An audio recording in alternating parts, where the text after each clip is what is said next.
Okay. All right. Well, everyone, thank you so much for joining us today. My name is Jeannie Jaworski, and I am so excited to be joined by an awesome panel for our Government and Policy Student Affairs Expat panel. This is our second panel of 14, and I know this is one that we have a lot of excitement about. I personally share this excitement. So I'm going to go ahead and let us get started. We're going to do some Q&A with the panelists, and then there will be time for you all to ask questions too. The chat is open. You're welcome to put things in the chat. And I did confirm that if you would like to send an anonymous question in the chat, somewhat anonymous, I'll see it, but you're welcome to send it privately to me and I can ask without attributing that question. Additionally, you can change your own name if you'd like. As the participant, you can rename yourself, and that would be another way that you could keep a level of secrecy in our call if that's something that you're looking for. So again, thank you panelists for joining. We're obviously here because a lot of us have interest in government and policy, and you all are experts. So if you want to introduce yourselves and just share who you are, what you're currently working on, and what your path was prior to this, what you were up to in student affairs and higher education, so folks can see maybe who had similar backgrounds as you. So we'll go ahead and start with Michael. Hi, everyone. My name is Michael Brick. My pronouns are he, him, his. I am currently the Senior Research Analyst at the Institute for Higher Education Policy, or IHEP. Which is a research and policy advocacy organization in Washington, D.C. Prior to that, I have worked in admissions, I worked in student life, and my most previous role was as the Director of Student Services at the University of Maryland. Awesome, thank you. Patrick? Hi, everyone. My name is Patrick Proctor. My pronouns are he, him, his, and currently I am a patrol officer for a small town called Stickney, the Stickney Police Department in Stickney, Illinois. Some of my previous experience is STEM. I started as like an RA in undergrad, became a graduate hall director at NIU for grad school, and then a residence life coordinator. So pretty much a hall director there as well for about a year, and then I finished off in admissions for a while, for about a year or so, and then I became a patrol officer, so now I am there. Great, thank you. And Stephanie. Hello, everyone. My name is Dr. Stephanie Womack. You can call me Stephanie. I am the Director of Education Partnerships at the Greater Dalton Chamber of Commerce. And my background, I've done housing, new student orientation, leadership development, and career and professional development. I'm really excited to be here with you guys today. Wonderful. Well, again, thank you all so much for joining us. So the first question I have for everyone is to get a little bit more into your current role. So can you tell us what are your current responsibilities and how you accomplish those responsibilities, and kind of highlight the transferable skills that you've seen as you've made that transition? And we'll start with you this time, Patrick. So right now, unfortunately, my responsibilities are very limited. I'm in what's called a probationary phase right now of my job. And so I'm on probation once I'm hired for like 18 months as a police officer. Some of my basic responsibilities right now is I work 12-hour shifts. So I work 6 a.m. to 6 p.m. at the moment. And I really, for the most part, I just patrol in a patrol car. I pull people over. I conduct traffic stops. I investigate. Community policing, which is kind of more of obviously my favorite part of the job, is kind of that community policing aspect. And really what's been most transferable is just talking to people. So like in higher education, student affairs, you really have to be really good at talking to people, especially in conflict situations. So that's pretty much what I do. Is I deal with a lot of conflict situations, try to de-escalate situations, and that's been most of what my transferable skills have been, is responding to like domestics, neighbor disputes, from very small to very huge, various aspects of that job there. Great, thank you. Stephanie, will you tell us a little bit more about your role? Sure. So I oversee education initiatives for the entire county that I live in. Our goal is to ensure that every single student, no matter their race, their zip code, when they came to the United States, it doesn't matter. We want to ensure that they have the resources and the means to be successful in their educational attainment. And so we are focusing on 6 key areas, starting at kindergarten readiness. So I work with everything from childcare, so kindergarten readiness, early grade reading, middle grade math, high school graduation, post-secondary enrollment, and post-secondary completion and career. And so I work with anybody and everybody in our community, and our goal is convene people. So I bring together our education systems, our superintendents, our presidents. We have 2 local higher education institutions, but bring those people together, but also bring together our nonprofit agencies and our business and industry side. I live in the carpet capital of the world, and so we have a lot of industry. And so bringing all of those people together to figure out how we can ensure that every single student can be successful. And we really focus on systems change and policy change because we know that our policies and our systems don't work for every single student. And so we want to figure out how do we do that. Transferable skills would be event planning. At my chamber, not a lot of people know how to do that, and planning new student orientation. I got that down. Also conflict management and resolution. When you try to bring together the different people we're bringing together at the table, a lot of people don't see eye to eye, so that's been really helpful. And then knowledge of education policy and law, especially for our higher education institutions, trying to bridge the gap between a business leader and the education laws and why they can and can't do certain things has been really helpful. And how to do a lot with a little. Because my budget is not very big. Yeah, I think that's definitely something a lot of us can connect with. All right. Michael, what are your... So IHEP is, again, a research policy and advocacy organization in DC. We work on higher education policies at the local, state, and federal level. A lot of the work that I do is research-based. So I'm on the applied research team. So I conduct research on a variety of equity issues in higher education. The 2 main portfolios that I manage are our justice-impacted student portfolios, so working on access for currently and formerly incarcerated students to higher education, and then our civil rights portfolio, so looking at a variety of different civil rights issues within post-secondary education. And then I also spend quite a bit of my time on Capitol Hill, meeting with everyone, staffers, legislators, senators, congresspeople, the Department of Education, to enact said policies and legislation.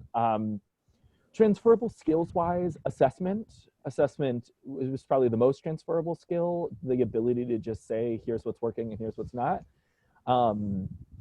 Equity, diversity, equity, inclusion, those important things, having a basic understanding of that. And then I'll echo Stephanie in saying, having to be fair, not the deepest understanding of higher ed law or policy, but certainly being familiar with the major ones and the history of higher education has made it much easier to have those conversations. But I think also the conversations, meeting with legislators is sometimes like meeting with disgruntled parents. And so the skills and like new student orientation that I developed certainly translate pretty nicely there. Awesome. Thank you so much. So I'm curious about when you first made the shift. So that first year on the job, can you tell me a little bit about the learning curve? What were some of the biggest challenges that you faced making the transition from student affairs to your new positions, and how did you go about filling those gaps? And we'll start with you this time, Stephanie. Okay. I would say my biggest challenge was probably understanding the politics of a city. So, we all, I'm sure, have experienced politics on a campus, but when you start including the mayor, the city council, the county commissioners, and also working at the chamber, all of our state representatives and all of those things, I had no idea what to expect and was not prepared for that. And so the biggest thing that I did, and this kind of helped me with all of my challenges, was I went on a listening tour. I met with so many people. My first probably 4 months on the job, I was just learning about what was going on in the community that as a community member, I may not have been aware of. And as someone that worked on the college campus in the same town, I thought I knew things, but I didn't. So that was the biggest thing. And then my second biggest challenge, all of my schooling is in higher ed, and I now oversee birth to career. And there is so much, even in birth to 8 years old, that you have to know to be able to set students up for success, to be able to graduate college. And so I had no idea what to do there either. So I read a lot. I did a lot of research. I met with my superintendents. I have 3 superintendents in our community, and I met with them over and over, and their extra assistant superintendents and teachers. I just did a lot of research and listening. And I'm still learning and listening, but also getting to know the organizations the state of Georgia has to support kind of our birth to 8 and K-12 folks. I got to know their people and just really ask a lot of questions. Awesome, that's so helpful. Michael, what about you? Any similar, different challenges? Yeah, same. I had some policy experience as an activist, and, passing legislation and kind of advocating for legislation change. I was also a staff senator, so that certainly helped understand the kind of policies, and the politics of it, I guess. I will say the organization that I work for did not have the same politics that I found on a college campus. So that was a really nice learning curve. Like, I discovered that a lot of the world doesn't operate like a college campus, and that things are a bit more fluid, but very similar. I spent probably the first 4 months also just listening and talking to people, meeting with literally everyone. There's a number of different education policy organizations in DC, and so I had a lot of conversations with folks. And then, as a higher ed policy organization, I also work a lot with K through 12 because they're impacted by each other. And so that was also, I think, a big learning curve is I have a similar background, master's in higher ed administration. I did some college counseling before, so I had a little smidgen of it, but getting to know the K through 12 side, I think, has been really, really important. And then I also, that crux between 12th grade and higher education, and then that moment between higher education and career, workforce development, CTE world, those two intersection moments, those have been really, really important to kind of dive deep into and really learn. Great. I'm going to pass it to you in just a moment, Patrick, because you obviously will have a very interesting perspective since you're so new in your role. But I want to ask those of you, or, Michael and Stephanie, since you've had to make this, is there anything that someone could do right now if they know that they're probably looking at a path that's going to span, the lifespan of education? Learning through the lifespan was a college textbook that I remember I had in my master's program. Is there something that someone could do now to get that experience even before they try to move to this?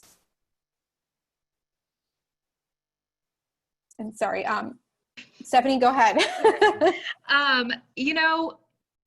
I think it would be really helpful, and now obviously I am birth to career, but learning about brain development and what happens as soon as a child is born and how crucial that brain development is, it really sets a foundation for everything else.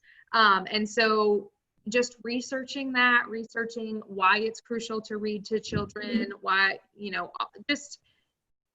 just reading about that, I would say, is the number one thing that would be really helpful. Those first 8 years, crucial. I would agree.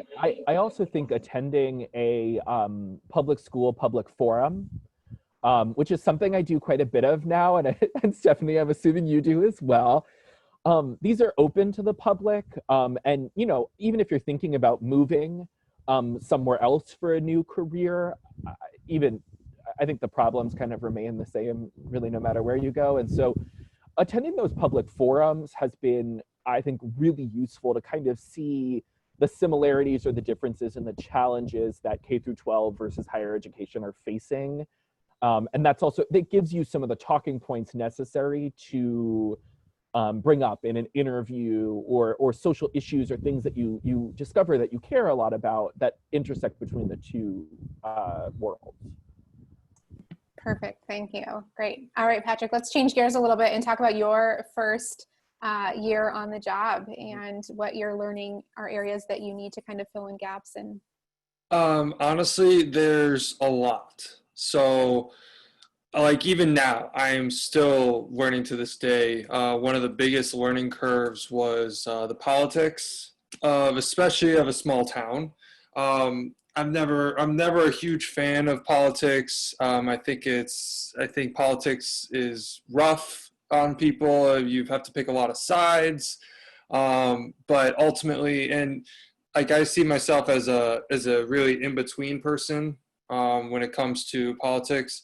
So really, that's been a big learning curve with the small town, with the department, is really getting to be able to talk to everybody, from little kids to grown adults in their 80s. So, I mean, it was a wide span. You have to really be able to talk to people in various different situations.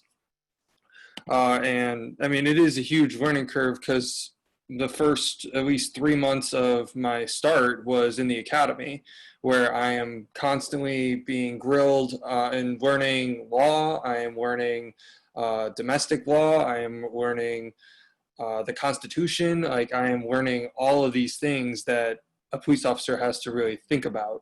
And especially for even a traffic stop, a simple traffic stop, I'm thinking about all these various situations. So really, it's a very different mindset than student affairs is. And it's I've been really having to grow and try to expand my thinking outside of just the basic understanding of things, and trying to really grow in that aspect. I think one of the biggest challenges I know is I've never really been a fan of getting yelled at. In this field, you can't be afraid to get yelled at, because the way I look at it is, the yelling, like if a supervisor is yelling at me, they're yelling at me to, one, make sure I learn the lesson of whatever mistake I made, and two, that they just want to make sure I get home safe in this field. Unfortunately, we live in a time where, I mean, it can be quite scary. But ultimately, when you're surrounded by a support system, a good support system, you do feel safe. Even in my position, I feel safe still. Great, thank you. Okay, so now I want the highs, the lows, the happies, the crappies, the buds and the thorns, as we do in student affairs. What are your favorite parts of your current roles? And then what are you not so thrilled about in your current roles? And I think we're back to starting with Michael, if you want to kick us off on this one. Yeah, you know, I enjoy looking at things from a much grander scale. You know, that the work that I do now, it's at the federal level. And so I think that's, it's exciting to see, you know, changes that I would see on my campus, but at a very high level. And so that's always been really cool. You know, I think just the reality of shifting from student affairs is something that I like quite a bit. You know, I got very used to being under-resourced and undervalued and underpaid. And I those three things do not happen right now. So I like that. And, you know, I've made it a mission to kind of tell everyone to do that. You know, I think that my biggest concern with leaving my job was the students. I enjoyed working with students one-on-one. I loved my students. I definitely had a hard time separating my personal and professional lives, as many student affairs folks do. You know, my student success was my success. And I was very worried that I would feel that absence. But I've taken on volunteering opportunities because I am getting paid more, so I have more freedom to take on volunteer opportunities to get that aspect that I miss from not working with students on a day-to-day basis. Yeah, so I think those are my roses and thorns. I will say there have not been many thorns. It's way more roses right now. Glad to hear it. Patrick, how about you?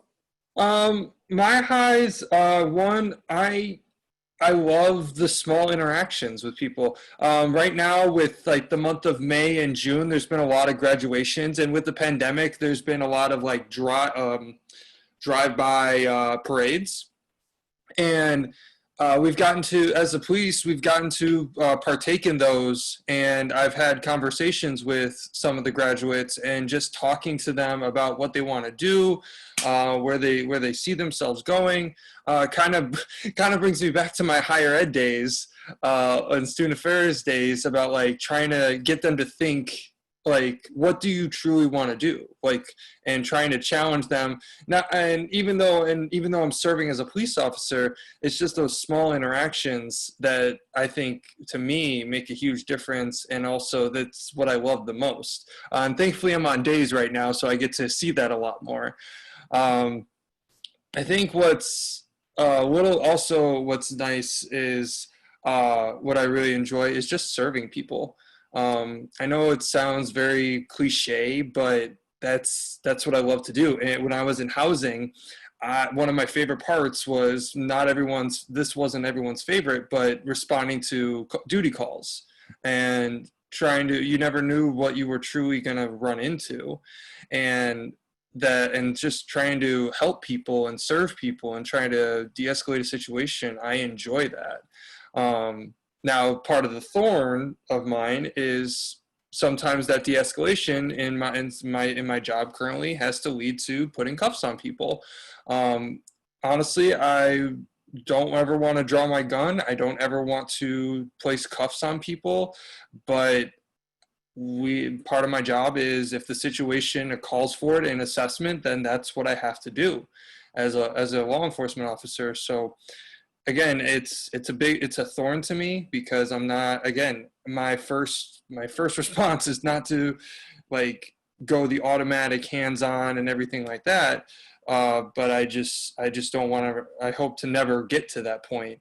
But it's an unfortunate point that I have to stick with or have to live with in the job. So, but the roses really kind of make up for it. Great, thank you. Stephanie, how about you? There we go, sorry.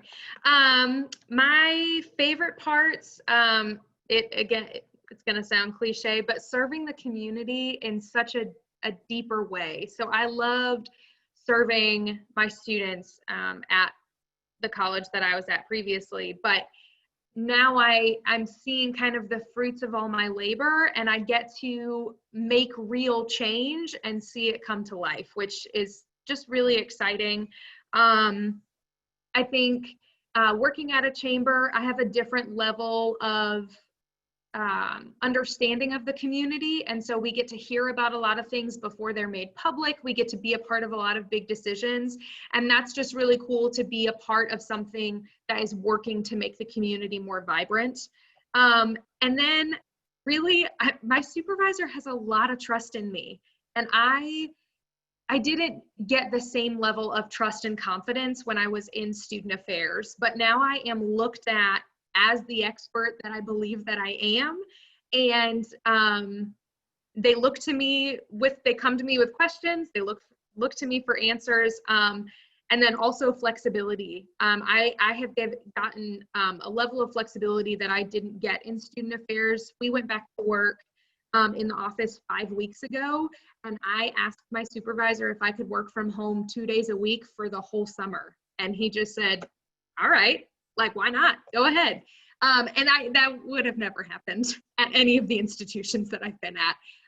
And so there's just a lot of freedom here and a lot of trust in who I am as a professional. The biggest dislike that I have is being called out publicly in the newspaper when community members don't like what I'm doing, or when the mayor doesn't like what I'm doing. He is not afraid to tell people. It just kind of is what it is, but you know, we have this one forum that community members can write into every single day, and me and my coworkers' names are there quite a bit. So that's a bummer, but there are people that think we're doing a good job. We can't make everyone happy, so yeah. Awesome. Stephanie, I hadn't heard much of a Southern accent in your voice until you said that it is what it is, and it really came out there. My Northern accent is leaving me. It's very sad. Great. Well, thank you for sharing those highs and lows. So I want to transition now to the actual job search. So what was it like? How did you decide that this was the field that you wanted to enter? Where did you look for jobs? What did you have to do to modify your materials? And what was the kind of timeline and interview hiring process look like? So I'm going to start with you, Patrick. What was your process like? Quite honestly, the process is a lot. So honestly, when it comes to the resume, you just got to tailor it to kind of the job description of a police officer. Look back at any of your jobs and see how do you serve, like what's your conflict resolution, how do you handle yourself, stuff like that. As for the job searching aspect, it's a process. It can be, someone can get a job like after a year of searching. Some people don't find a job until 8-10 years of searching. For me, I was one of the lucky ones. It was 2 years for me. So it starts off with like a written exam. And let me preface this by saying this kind of varies state to state and kind of department to department. But majority of the time, it's take a written exam. If you pass that, you wait on a list. And sometimes the list is only good for 2 years. So then you have to retake the test. But if you get called within the year, you then have to do like a psych evaluation. You then have to do a physical exam, both by a medical doctor and like push-ups, sit-ups, running. You have to kind of pass all that, and you have to pass the psych exam. You have to go through all this mental and physical fitness of aspects to essentially prove that you can handle yourself. Because unfortunately, this is a job where you see good and you see very bad. So you have to be able to handle yourself, and they do all that to weed you out. And it was a process. I mean, I had to pretty much find another job to wait and to support because like the written exam costs money. Traveling costs money, stuff like that. So, which came like with side jobs and then the admissions job. Ultimately, if I didn't get the police job, I probably would stay in admissions myself. But here I am today. And that's kind of where it's a very basic understanding. And if people are wanting to know more specific, like very minute detailed, I am more than happy to talk about that in person. But given time, that is the basic summary. Great, thank you. And I'm curious, just to kind of add in another question that's in the chat that goes along with this, if you're willing to share, is this for you for the time being position, or is this something that you see happening for the rest of your career now? Being a police officer, this is something this is going to be my life. I have considered like leaving to go to from very small local, which I am now, to like say a state, like Illinois State Police. But honestly, there's no reason. I love my job. I love my town. I love my coworkers. I see myself being a police officer, whether it's staying in Stickney or going somewhere else, because I have too much fun with it, and we need I'll say this, we need good police officers. I'm a good police officer. In this climate right now, we need good people. And if people are considering it, I'm more than happy to support you. And even if you're a complete stranger to me, I want to help good people become police officers. Great, thank you. So same questions for you, Stephanie. What was the whole process? And then if you could also speak about where your current role fits into kind of the trajectory that you see for your career path. Sure. So to be honest, this position specifically kind of fell into my lap. I knew I wanted to get out, and I wanted to get out for more experience. The people at my institution, there were 3 people between me and the president, and none of them are ever leaving. And so I knew I needed to get out to get more experience, and I hadn't actually considered leaving student affairs, but my husband is a police officer and is contracted in our city. And so when I heard that this job was coming available at our Chamber of Commerce, I had already known the people that worked at the Chamber because I went through their leadership programs. I had met with the CEO many times because of my job and career development. And so I just put my name in. I did tailor my resume very specifically to what they were asking. I highlighted the community work that I had done, my ability to bring together different types of people. My master's was a focus on conflict analysis and resolution, so I highlighted that. And also my knowledge of workforce development, because those are all things that I knew they were looking for. The hiring process, it was 3 interviews. 3-hour-long interviews, which was so different than, 2-day-long interviews at Student Affairs. But I met with a variety of people from the board, local presidents and CEOs of some of our industry partners, and just interviewed that way. And the biggest thing I would say about job searching, and especially going into maybe a Chamber of Commerce, is you get to negotiate. And they go for it.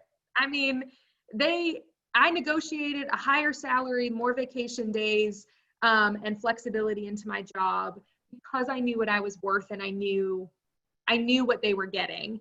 And I've never had success negotiating in student affairs. And I'm not saying that is the same for everyone, but my now supervisor, when I negotiated with him, he was like, "I'm the CEO. I can do whatever I want." And I was like, "Awesome, great, here's what I want." And we played around with it, but he was willing to go for it with me. In terms of, is this my long-term, I am currently hired under a strategic plan for the county. And so it does end. We are in talks of who will take this piece of our strategic plan, this education piece, who will take it when our strategic plan is over in 2022. But I don't know if I'll stay. My husband's contract and mine end at the exact same time, within 1 month. And so because I now have my doctorate and because I do really like higher ed, we think maybe faculty may be the next route. But end goal, I still want to be a president of a small college. Maybe, we'll see. We'll see. I don't know. What? You can still do it. Yeah. We'll see if I want to. Wonderful. Thank you. How about for you, Michael? What was your process like, and where does it situate? So and I'm seeing some of the chat questions. I was very involved as an activist, and had engaged with the state senate, and volunteered a lot for kind of social issues and policy issues. My master's research was more in the policy realm.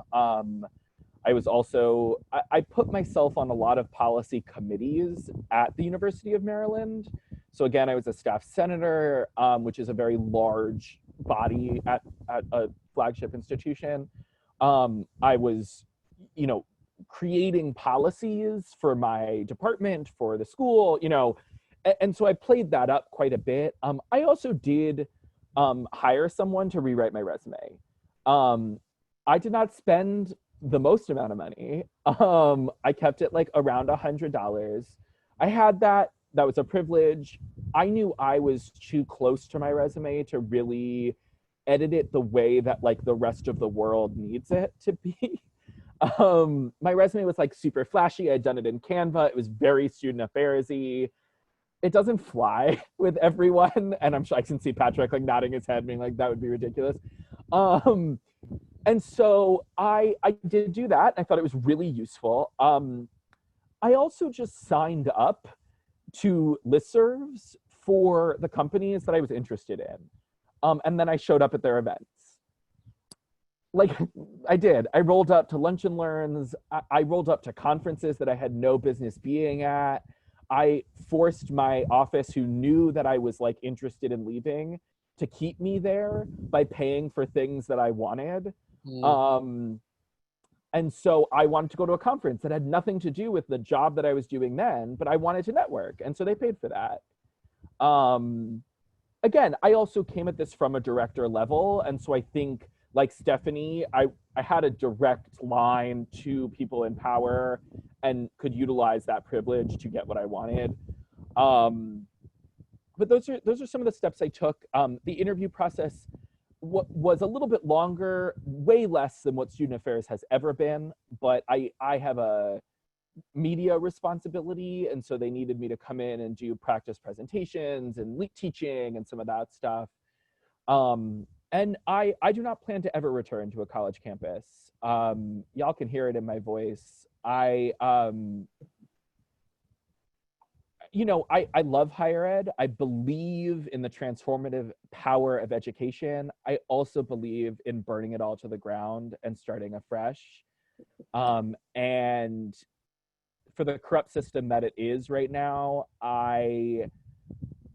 I feel like I can have a lot more impact on the outside than I ever did on the inside as an, again, underpaid, under-resourced, undervalued student affairs officer. And so, yeah, you will not see me, I mean, never say never, but yeah, this will probably be what I do for the rest of my time. Great, thank you.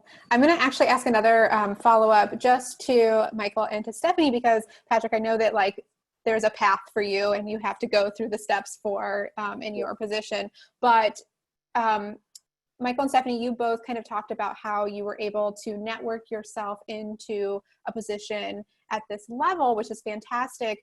For folks who don't have those connections, of course, will work at those connections, do you recommend that they take, when they're making this career change, do you recommend that they take a lower level position to get into the field? Or how would you go about making that recommendation as a career changer?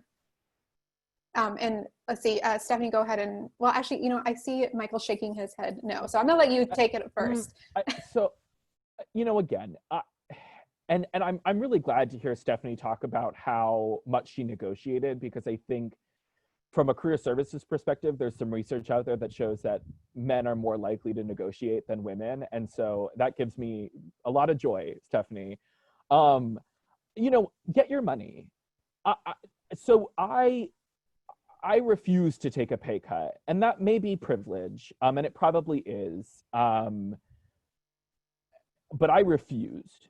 Now, you know, I think if you're willing to move, if there's other, you know, obviously if there's other responsibilities that keep you in a place, then yes, you might find that the opportunities are there. But student affairs folks have so much value.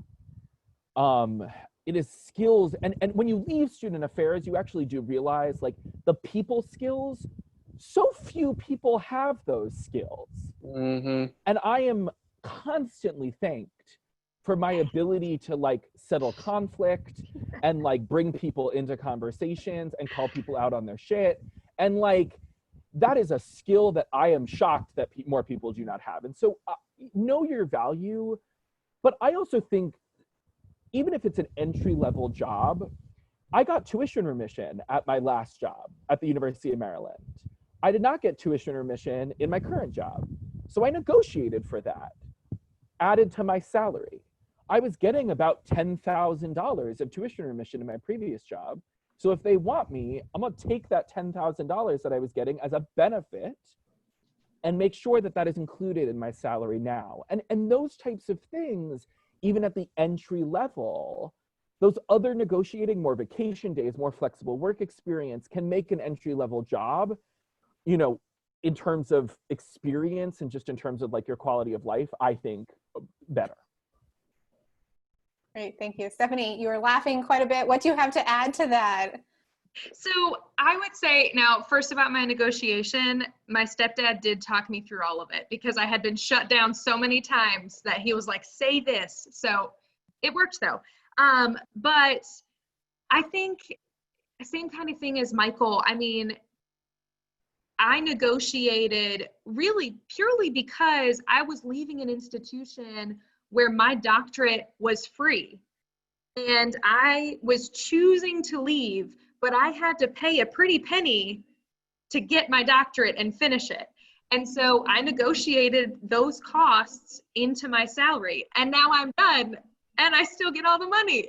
So I think just it was crucial for me to figure out what I was worth and how I could still live the life that I wanted to do and do a doctorate and miss a lot of work, but have those all count as professional development days. I think it's okay. You know, for me, I was location bound at this time. And so it was really crucial for me to find a job that I love, that I could do for a while. And I have fallen in love with it. But if you find a position that you love and it checks all of your boxes, I don't know if it matters if it's entry level, if you're being paid what you believe you're worth or have those fringe benefits. You know, a title, it doesn't matter. And if you are happy and it checks those boxes that you need to be happy in your life outside of work or have a life outside of work, which sometimes doesn't happen in student affairs, I think it's okay. I mean, I am so much happier now because I get to come home at 5 o'clock and choose the events I go to at night, or work from home 2 days a week, or just a multitude of things that I didn't get the opportunity to do in student affairs. Awesome, thank you. Patrick, I know you have something that you wanted to add. I can tell. A couple little things. One, I cannot emphasize and echoing what Michael and Stephanie have both said. If you know your value and you feel strongly about it, negotiate it.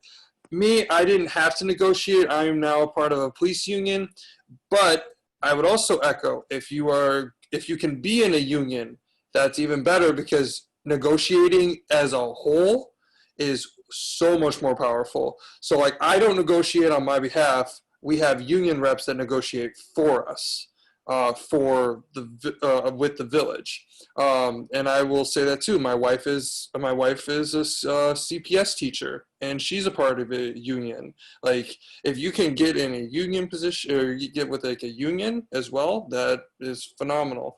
And then one last thing was just, again, like Michael, what you were saying about how like people being able to talk to people.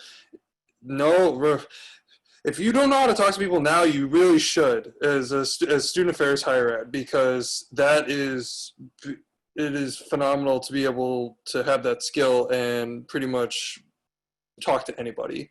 So that is a skill that if you don't have it right now, work on that skill, because that will benefit you way big time in the long run. Awesome. So we touched a little bit on benefits, and so there's a question that I think is great. So compared to the level of responsibilities that you all have, do you feel as though there's a better balance in the compensation and benefits that you receive compared to student affairs? I see everyone shaking their head yes. I see Michael laughing because it's such a preposterous question. Of course he's better compensated and more appreciated.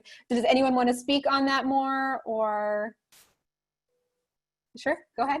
Okay, so for me, as I mentioned earlier, I work 12-hour shifts.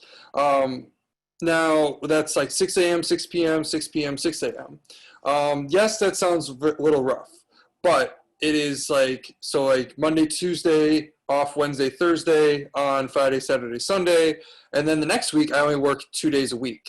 Like it constantly rotates. I actually, like, on days I can be home with my wife at like 6:30. Like I can actually kind of be there. Like I can actually feel like I am not having to do anything afterwards. And just like the pay is so much better. Like, as much as I love student affairs, I've said it before, I'll keep saying it, as much as I love student affairs, I just feel like the campuses don't pay the workers like they should. Like, as a hall director, I think the most I ever made was $32,000, and yeah, that was great with all the free room and board, but with the cost of everything nowadays, it's just not worth it. So I would definitely say nowadays I feel so much better off. I feel like I could support myself and my wife, and obviously hopefully a future family better on my pay now. I think besides the pay piece of this, which is laughable, like, no one should be making $32,000 a year. No one with a master's degree should be making $40,000 a year. And to be fair, I left student affairs at a high pay grade for student affairs. Okay. On top of that, though, and I think, yes, like, get your money, get your benefits, get your work-life balance, get your respect. These are all things that you should get. I really do believe, as someone who loves student affairs, and I was having this conversation with the president of my company literally earlier today, student affairs is full of energetic people who care deeply and then are given no respect by anyone in power at their institution, even the dean of students. So take that care and apply it to the rest of the world. Like, I really do believe that other fields need student affairs people. And that is why making this leap, it's not just for the money, get your money, but like, the world would be a better place. And I really believe this. And I've told so many people this. Like, I mean, let's be real. And like, we are not going to get into this right now because this is not the time or place. But if student affairs people became cops, the world would be better. I like actually believe that. If student affairs people ran for office, which is a plan of mine, the world would be better. And that is the value that you bring. And that is the reason you do it, I think, much more than just the pay and the benefits. I would completely agree with everything Michael just said. I mean, I was even sitting here thinking, I would be okay with being paid less to do my job, because I have so much passion toward it, and people, like what Michael was saying, people say thank you. People ask me to come into meetings that I have no business being in, purely because they know that I can talk both sides. They know that I can diffuse conflict, or they know that I just have a different way of thinking. And all of that, I think, not all, but most of that has come from my schooling in student affairs, being able to understand things in a different way. And so just that acknowledgement for you're good. You know how to do your job. How did you handle that conversation? That we never got that in student affairs, because everybody feels like they're all the same. You know, everybody does the same thing. It totally changes the way I feel about work. I feel about going to work.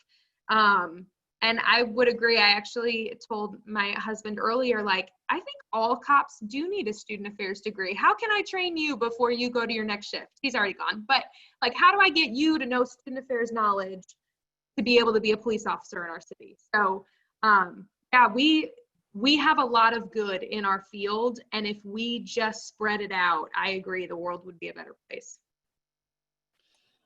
You all have no idea how happy you just made me feel by saying that. Like, because everyone at work always tells me, "Oh, you have a master's degree. You're so smart." I'm like, I have a master's degree in higher education and student affairs. Like, nothing to do with law enforcement.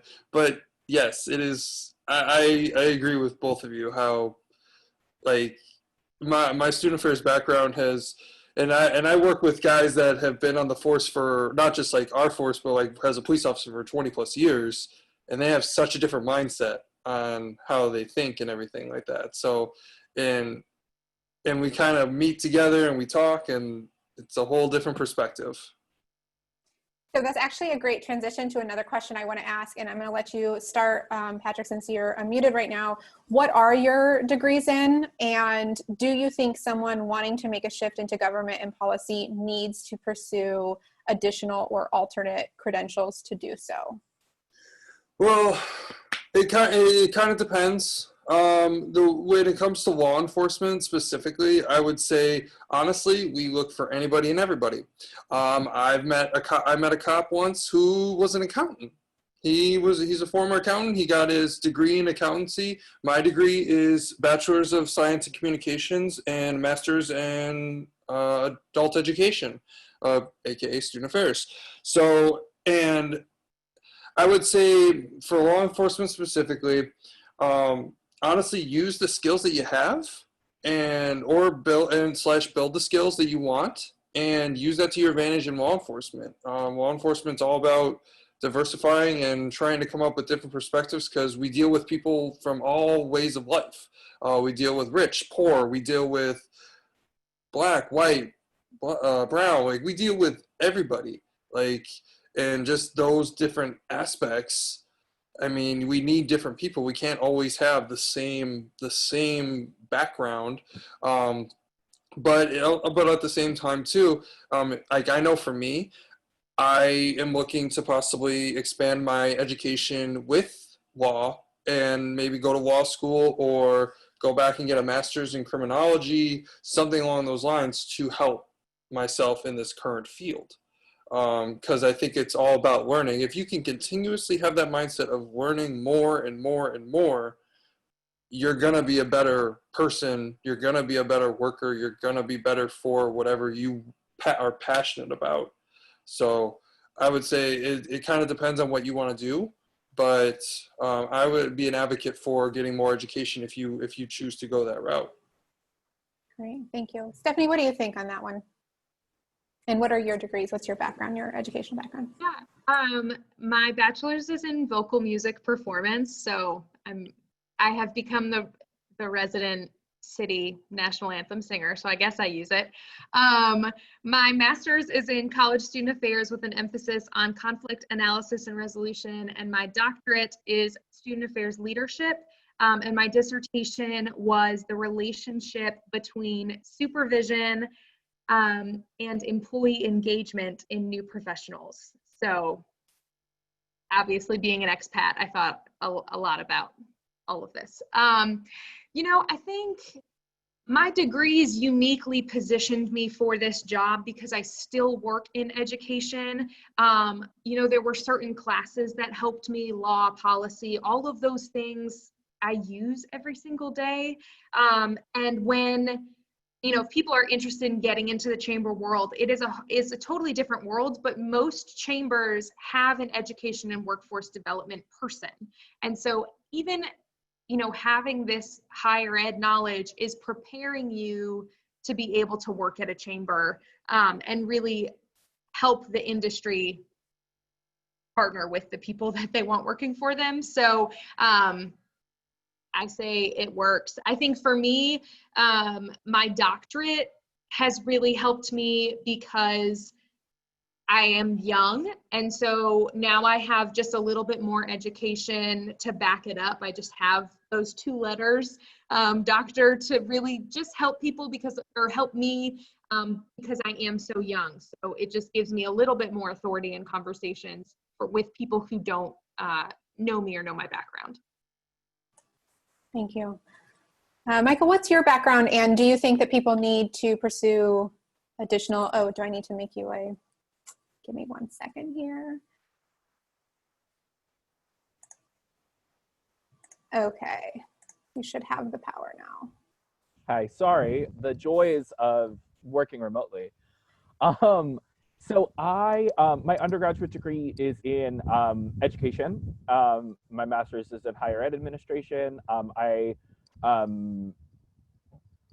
have taken a lot of certifications. I like learning. And so I certainly do that. You know, I also still work in education, so my skills directly transfer. If I had been going into like software development, I would probably have done a certificate or another graduate degree in that. But you know, I think we had a lot of conversations about negotiating, and that's another thing. You know, I think people are willing to take chances on people who don't have direct applicable experience. And so, you know, negotiating, hey, will you contribute towards another degree? That shows that you're invested in that field and want to stay at that organization. And so I think that would just be my one plug. I don't know if you need to get another degree. And I would certainly weigh the costs and benefits, but I think that's also a negotiating thing you can do. Great. Thank you. A question that came up in the chat is related to the politics. Now, you all kind of talked about how much politics there are in your current roles, but can you speak to if you were a person who were cool with the politics at the student affairs and higher ed level, or is it something that you had a major distaste for, and how does it compare to the politics that you experience now? If someone is put off by politics in higher ed and student affairs, is going this government policy route, is it a starter for them, or is this something that maybe they need to not consider? Any thoughts on that? And I'm just gonna, whoever feels like kind of sharing in that regard. Stephanie, go ahead. Yeah, I think Michael mentioned this earlier, but the politics are so different off of a college campus, and that helps a lot. It's, you know, there are still people that get you down, or the people that have power that maybe you don't believe they should have power making a certain decision. But it's so different than being on a campus that I think you should go for it. That's just my opinion. I would say for like dealing with politics, student affairs politics to me, big turnoff. I disliked it strongly, and because it was all about you got to be friends with this person, you got to be friends with that person, and I'm just the guy who I just wanted to do what's best for me, what's best for everybody else. So I really like my small town politics. Unfortunately, there are some politics in my own department that I am not a fan of. But honestly, that's also just, you know what, I'm new. I'm going to do the best that I can. I'm not going to be there to annoy people. I'm just going to do my job. But it is different. Like Stephanie said, it is very different. And like, for example, like my small town mayor, he's a former police officer, and he's very pro-police. There are towns that I know of that are very anti-police, and like it just depends. It all depends on where you go. The town next to me has 2 village trustees that aren't a fan of the chief of police, and that's just kind of like, you never know what you're truly going to get into until you get into it. And I would say I think politics outside of student affairs are a little bit easier to navigate, and in my experience, easier to navigate and kind of easier to understand a little bit more. Plus, it feels like you can actually find more support, whereas in student affairs, I could not feel like I could find true support in there within the politics of it all, because you had to really think about, okay, if I make friends with this person, now I can't be friends with this person, so on and so forth. It just it was a nightmare in my opinion. So there's also like the politics of the organization that I work with, and then the politics of the United States, right? Like my organization run by our president is a Black woman, my boss is a woman of color. Like, they have set the tone for the politics of our organization. Very thankful. The United States politics, I think one of the things I've liked the most, though, about leaving a college campus is that people can lose their jobs and problematic people can be removed. My biggest challenge with being a student affairs professional was, yes, there were politics within student affairs, but the faculty, it was a challenge. And I was sick of it, real sick of it.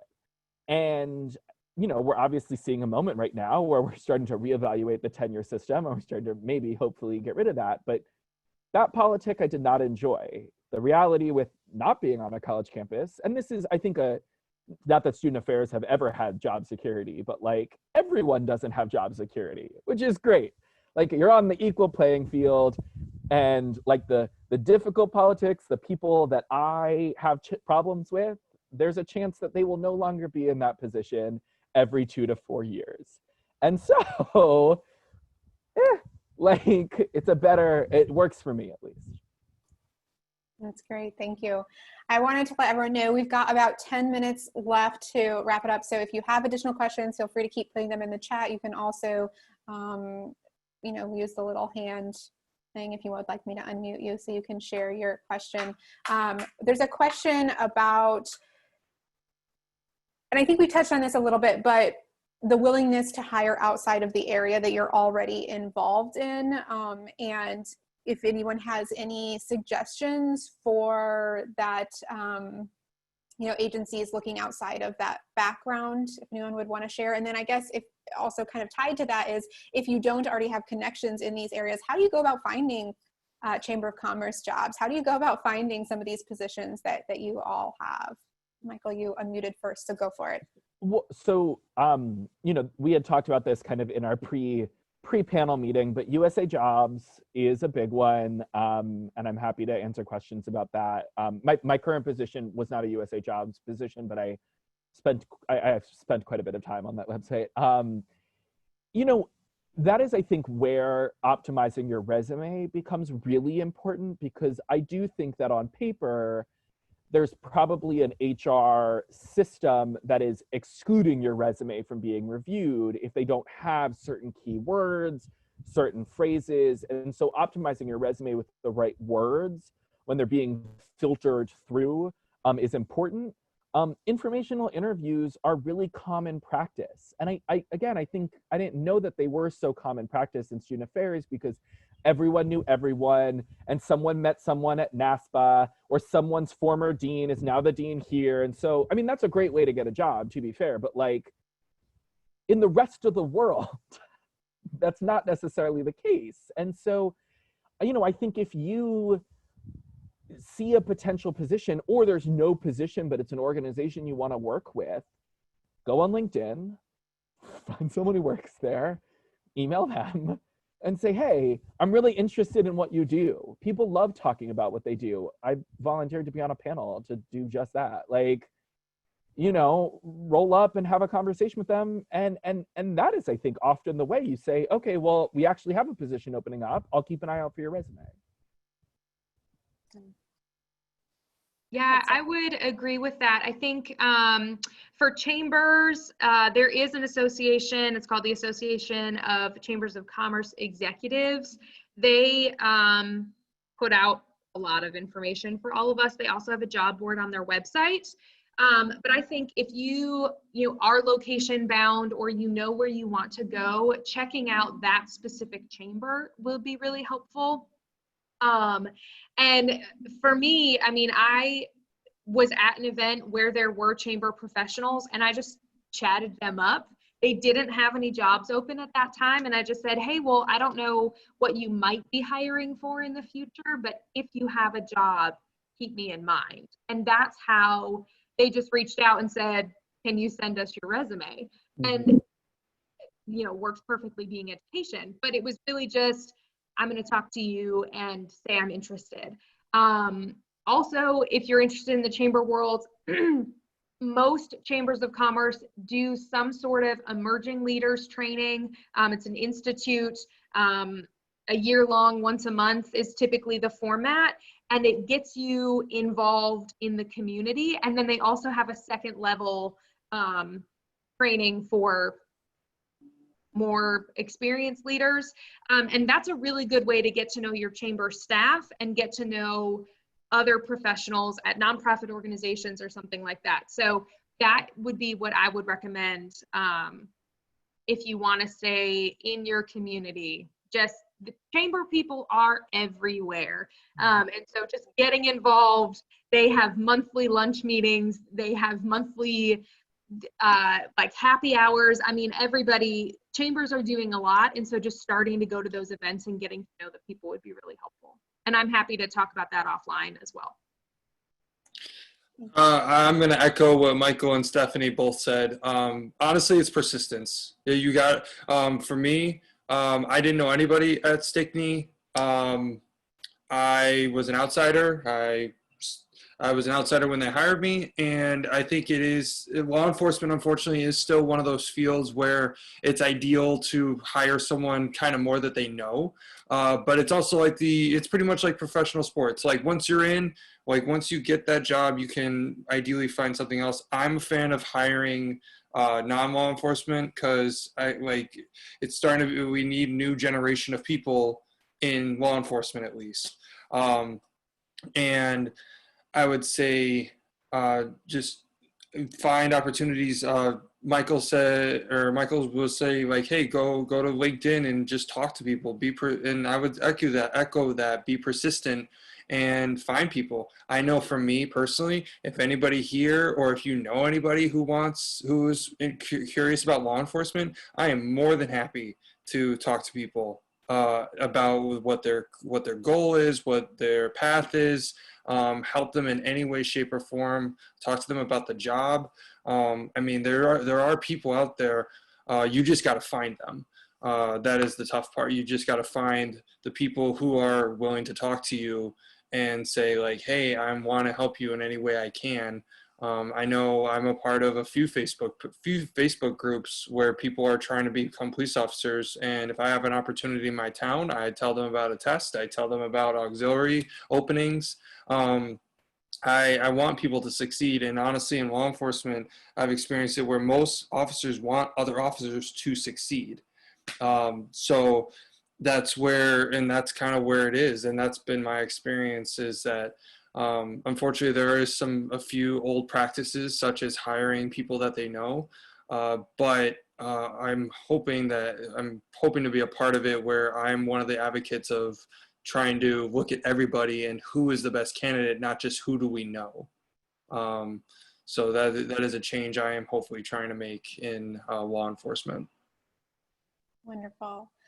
Everyone, this has been absolutely incredible. I think we've gotten through the majority of your questions. I'm so sorry if we missed any, but there is a link on the screen right now. It is a bit.ly link, which means it's case sensitive. So make sure that you're following the case rules, but all of our panelists have been gracious enough to allow us to have their LinkedIn, their contact information. So if you have additional questions, it sounds like you've got a group of people who are more than happy to continue to chat with you about this. So Michael, Stephanie, Patrick, thank you so much for being here with us. I just can't believe how useful this was. I knew it was going to be great, but it exceeded all of my dreams about this information. So thank you. Thanks for everyone who tuned in. Please join me in giving a round of applause for our panelists. There's little clap icons in Zoom if you want to use those. But yeah, thank you all. And we do have another one coming up at 5:45. So in that transition, I'm actually going to stop recording. And then I'm going to kick everyone out back into the waiting